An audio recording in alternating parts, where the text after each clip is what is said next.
ना मॉर्निंग, सबसे पहले आप ही से जानना चाहेंगे कल सितंबर तिमाही के कौन कौन से नंबर्स आए? जी, कई सारे नंबर आते हुए दिखे हैं, जिसमें सबसे पहले अगर आप बजाज फाइनेंस की बात करें तो वहाँ पर जो हमारा अनुमान था उसको मिस होता हुआ दिखा है। एनआई 30% बढ़कर आई है, मुनाफे में 28% का उछाल है। प्रोविजंस अगर आप देखें तो वहाँ पर भी 46% का उछाल आता हुआ दिखा है। एलटीटीएस की बात करें तो हमारा अनुमान के मुताबिक है। ऑपरेशनली थोड़े बेहतर भी आते हुए दिखे हैं। आय अगर आप देखें 3.5% के आसपास बढ़कर आई है। मार्जिन जो हैं वो 17.2% से थोड़े से गिरकर 17.1% पर आते हुए दिखे हैं, पर अनुमान जो था वो 16.1% का था। कैनफिन होम्स यहाँ पर आपको मिक्स्ड दिख रहे हैं। एनआईएस 26% बढ़कर आई है। मुनाफे में भी 11.5% का उछाल है, पर प्रोविजन से उसमें भी काफ़ी बढ़ोतरी होती हुई दिखी है। 5.5x जो है प्रोविजंस बढ़कर आते हुए दिखे हैं। सिंजीन इंटरनेशनल यहाँ पे आय ग्रोथ आपको बढ़िया दिख रही है। मार्जिन्स हालांकि लोअर हुए हैं। आय लगभग 18% बढ़कर आई है। मार्जिन्स 28.2% से गिरकर 27.9% पर आते हुए दिखे हैं। आईसीसीआई प्रू यहाँ पर अगर आप हमारा जो अनुमान था उससे कमज़ोर नतीजे आते हुए दिखे हैं। नेट प्रीमियम इनकम लगभग 4.5% बढ़कर आई है। मुनाफा देखेंगे तो मुनाफे में भी आपको लगभग 23% के आसपास का उछाल है और AUM भी 11% बढ़कर आया है। टाटा एलेक्सी नतीजे बढ़िया दिख रहे हैं। आय 3.5% के आसपास बढ़कर आई है।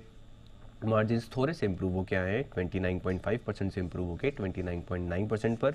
सीआई ऑटोमोटिव की बात करें तो यहाँ पर नतीजे बढ़िया दिख रहे हैं। आय लगभग 2.2% बढ़कर आई है।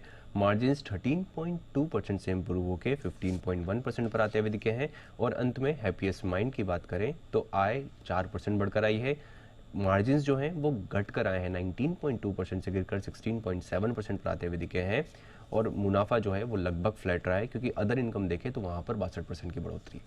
चलिए कुशल, मॉर्निंग अब आपकी बारी। बताइए आज निफ्टी में कौन कौन से नंबर्स एक्सपेक्टेड है? शुरुआत जरा बजाज फाइनेंस के साथ करिएगा, क्या एक्सपेक्टेड है? बजाज ऑटो के साथ माफ कीजिएगा, वहाँ क्या एक्सपेक्टेड है? मॉर्निंग नेहा, आप देखिए ऑफ कोर्स बजाज ऑटो यहाँ पर इसके नंबर्स आज आने वाले हैं, जिसमें सबसे पहले तो यहाँ पर कंपनी की आय में करीबन 6% की ग्रोथ रहने का अनुमान है। एबिटा लेवल पर कंपनी 17% की ग्रोथ करेगी। मार्जिन 17.2% से 19.1% हो सकते हैं, क्योंकि रियलाइजेशंस करीब 14.5% बढ़कर 1.01 लाख प्रति यूनिट रह सकती है। मुनाफा भी करीबन 12.5% ग्रो कर 1725 करोड़ रुपए पर बजाज ऑटो का रह सकता है। तो ओवरऑल नंबर्स तो अच्छे ही दिख रहे हैं नेहा। ऑलराइट, और बाकी कौन कौन सी कंपनियां हैं जो अपने नंबर्स जारी करने वाली हैं? बिल्कुल, तो बाकी निफ्टी कंपनियों में, जिसमें सबसे पहले विप्रो में बता देता हूं, फिर एलटीआई माइंट्री बताऊंगा। विप्रो के लिहाज से, आय के लिहाज से तो ऑलमोस्ट फ्लैट सा ही रुझान रहने का अनुमान है। क्वार्टर ऑन क्वार्टर बेसिस पर डॉलर रेवेन्यू करीब -1% होता हुआ दिखेगा। साथ ही कंसोलिडेटेड बेसिस पर जो एबिट लेवल है वो भी 4.1% बढ़कर 3600 करोड़ रुपए पर रहने का अनुमान है। मार्जिन के लिहाज से 15.8% मार्जिन रह सकती है। आईटी सर्विसेज मार्जिन हालांकि बिना बदलाव के 16% पर हम अनुमान लगाकर चल रहे हैं। और मुनाफा भी कंपनी का करीबन 4% ग्रो कर 2980 करोड़ रुपए पर आ सकता है। कंसल्टिंग कारोबार पर थोड़ा सा दबाव रह सकता है, पर दूसरी तरफ जो वेतन खर्च उन्होंने शिफ्ट किया है Q3 में, उससे थोड़ा मार्जिन को सपोर्ट मिलता हुआ दिखेगा। ऑफ कोर्स ग्रोथ गाइडेंस पर हमारी जो है इनकी जो क्वार्टरली गाइडेंस है उस पर नजर बनी रहेगी। तो ये तो हो गई विप्रो की बात। साथ ही LTIM यहाँ पर भी नजर रखिए। LTI माइंट्री, इसके नंबर्स भी आएंगे। 1.5% की ग्रोथ डॉलर आय में।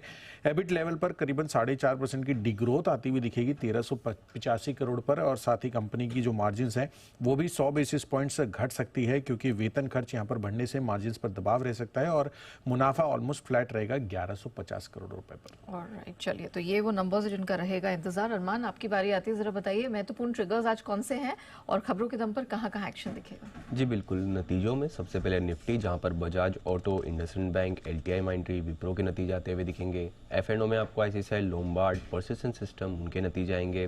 पॉलीकैब, एस्ट्रल, ओरेकल फाइनेंस, बंधन बैंक जैसी कंपनियां जिनके नतीजे आते हुए दिखेंगे। IIFL फाइनेंस बोर्ड बैठक में नतीजों के साथ साथ प्राइवेट प्लेसमेंट के जरिए फंड जुटाने पर विचार किया जाएगा। RR काबिल, यहाँ पर 50% का जो एंकर लॉक इन है वो खत्म होता हुआ दिखेगा। कैबिनेट की बैठक है 10:30 बजे, और संभावना है कि केंद्र कर्मियों के जो महंगाई भत्ते पर मोहर जो है लगाई जा सकती है। IPO अपडेट, IRM एनर्जी, जहाँ पे आज से खुलेगा IPO, 20 अक्टूबर तक खुला रहेगा। प्राइस बैंड 480 से 505 का है। इशू साइज अगर आप देखें 545 करोड़ का है, पूरा का पूरा फ्रेश इशू है। और कंपनी ने एंकर बुक के जरिए 160 करोड़ जुटाए, जिसमें आपको quant mutual fund, DSP small fund, HDFC life आदि जैसे नाम आते हुए दिखेंगे। खबरों पे आ जाएं तो खबरों पे housing and urban development corporation, यहाँ पर आपको ध्यान रखना है क्योंकि ओएफएस के जरिए लगभग 3.5% हिस्सा जो है वो जारी करेंगे। ओएफएस के लिए 79 रुपीज़ प्रति शेयर का ऑफर प्राइस तय किया गया है, जो कि अगर आप वर्तमान बाजार के भाव से देखेंगे तो लगभग 12% के आसपास डिस्काउंट पर है। बायोकॉन मलेशिया के एक प्लांट को यूएस एफडीए से ओएआई, जो कि ऑफिशियल एक्शन इंडिकेटेड है, वो मिलता हुआ दिखा है। मजगांव डॉक, यहाँ पर कंपनी ने डिफेंस मंत्रालय के एग्जीबिशन विंग के साथ करार किया है और इस करार के तहत लगभग 310 करोड़ का एक ट्रेनिंग शिप बनाने और डिलीवरी करने के लिए करार करते हुए दिखे हैं। आईआरसीटीसी और जोमेटो, यहाँ पर ध्यान रखना है, आईआरसीटीसी ने जोमेटो के साथ टाई अप किया है और ये ई कैटरिंग पोर्टल के जरिए जो प्री ऑर्डर फूड डिलीवरी है और सप्लाई के लिए करार करते हुए दिखे हैं। बजाज इलेक्ट्रिकल्स कंपनी को पावर ग्रिड से लगभग 345 करोड़ के आसपास का जो है ऑर्डर मिला है। और अंत में जेके जम्मू एंड कश्मीर बैंक, माफ कीजिएगा, जिसमें 20 अक्टूबर को बोर्ड की बैठक है और जो इक्विटी के जरिए फंड जुटाने पर विचार किया जाएगा।